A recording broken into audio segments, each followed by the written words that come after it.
بكلمك انا بقى على التعليم، انا احسن واحد اتكلم على التعليم، لكن في التنفيذ انا عملت ايه؟ ما عملتش حاجه للناس.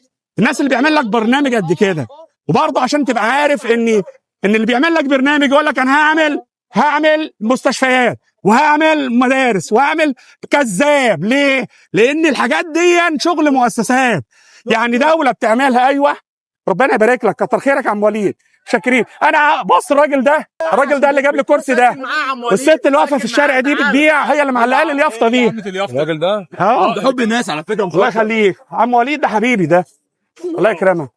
اهو الراجل اهو. عم وليد بص كده، صور يا ابني الكرسي ده، بص الكراسي دي، وهو اللي جايب لي المشاريب دي، وهو اللي علق اليافطه دي اهي. طب انا باخد ايه من تقول لي برنامج ايه؟ هات لي واحد عمل برنامج ونفذه.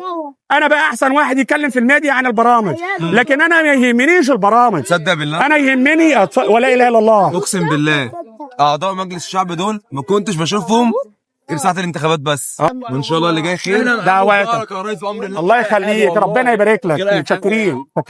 رمز الكف رقم 9. معلش هات الفلاشه بعد اذنك خليها معانا. ايه حبيبي عامل ايه؟ اتفضل يا عم هاي، اتفضل. انا رمز الكف رقم 9. اتفضل الله يخليك.